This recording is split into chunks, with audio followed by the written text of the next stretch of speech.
গ্রামের লোক, আমি বলি তো বেশি হারামি গ্রামের লোক। এদের মর্দাঙ্গিনী, এদের দাদাগিরি ওখানে দেখায় না। কোথায়? মসজিদের সভাপতি। খোদার কসম, আমি বাচ্চা মাওলানা কারিমুল্লাহ জেহাদি, এটা ডায়মন্ডের মাল চিনেলেন, নবীর মেম্বারে বসে বলে যাচ্ছি, মসজিদের সভাপতি চিহ্নিত সুদখোর, চিহ্নিত সুদখোর। গ্রামের লোকের মর্দাঙ্গিনী নেই, ক্ষমতা নেই ওর মতো হারামখোরের বাচ্চাকে মসজিদ থেকে সরিয়ে দেবার।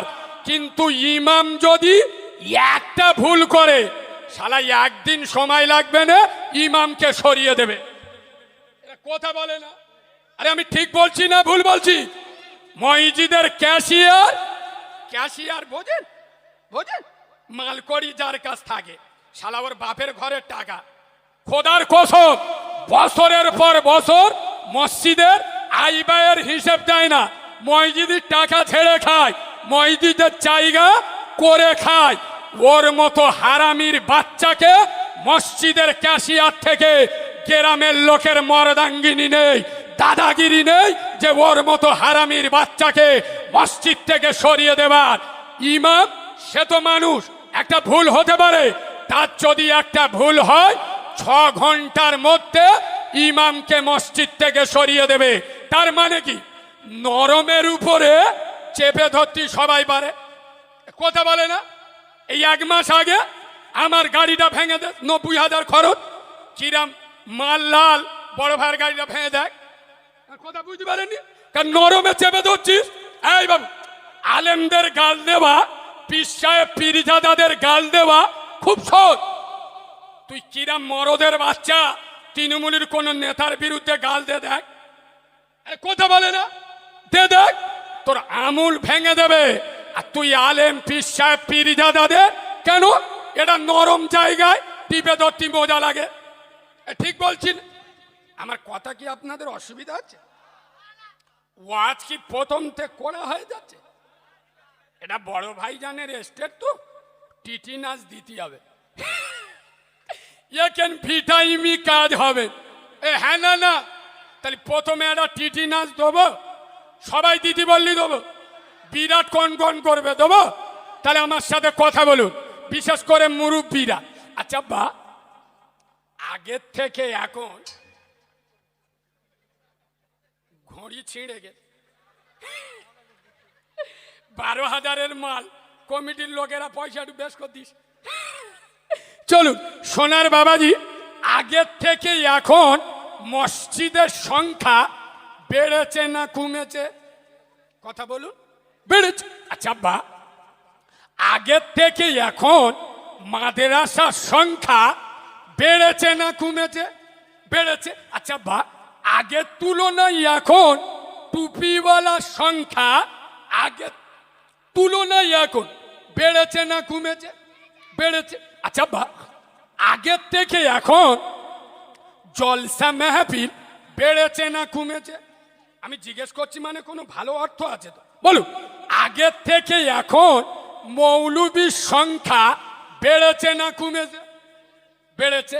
তাহলে মসজিদ বেড়েছে, মাদ্রাসা বেড়েছে, জলসা মেহফিল বেড়েছে, টুপিওয়ালার সংখ্যা বেড়েছে, মৌলবীর সংখ্যা বেড়েছে। ইনশাআল্লাহ সুদখোর এই হ্যাঁ না, হ্যাঁ না, পাড়ায় পাড়ায় যেরকম টুপিওয়ালার সংখ্যা বেড়েছে, ইনশাআল্লাহ পাড়ায় পাড়ায় লটারির টিকিট কাটা হারামির সংখ্যাও, কথা বলে না, যেমন জলসা মেহফিল বেড়েছে, পাড়ায় পাড়ায় বন্ধন লোন, গ্রুপ লোনের চাপও। আপনারা যদি বলেন মসজিদ মাদ্রাসার উন্নতি হয়েছে, তাহলে আমিও বলবো কলকে বাহিনী আর বোতল বাহিনীদের উন্নতি হয়েছে। আরে হ্যাঁ না, আরে আগে গ্রামে দুটো একটা লোক চুল্লু খেত, আর এখন জন জন ছেলেরা আল্লাহর কিনে গাঁজা খেয়ে মুখগুলো কুকুরির পোঁড়ের মতো। হ্যাঁ না, আগে গ্রামে 2-1 জন বাংলা মদ খেত, আর এখন অফিসার চয়েস চালাচ্ছে। এই হ্যাঁ না না, তাহলে শুধু মসজিদ মাদ্রাসার উন্নতি হোক না, তার সাথে সাথে হারামখোরদেরও। দাড়িওয়ালার লোকেরা ভাবছে, কালিমুল্লাহ ভাই তুমি কিছু জানো?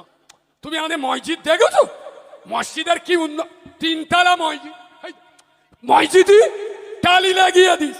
মসজিদে আগে ওই সিমেন্ট ছিল, হাঁটু কেইলে দিত, টালি পয়সা দিয়েছি, মুখ দেখা যাচ্ছে। আগে ভাঙা পাকা ঘুরতো, এখন এসি লাগিয়ে দিস।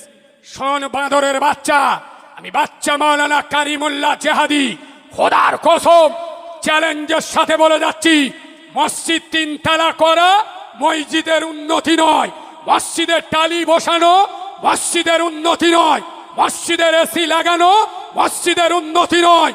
শোনো দাড়িওয়ালার মুসলমানের বাচ্চা, ওই দিন ভাববেন মসজিদের উন্নতি হয়ে কোন দিন, যে দিন এই দাড়িওয়ালা গ্রামের মসজিদে জুমার নামাজের থেকে ফজরের নামাজে লোক বেশি হবে, সেদিন ভাববেন এই গ্রামের মসজিদের উন্নতি হয়ে।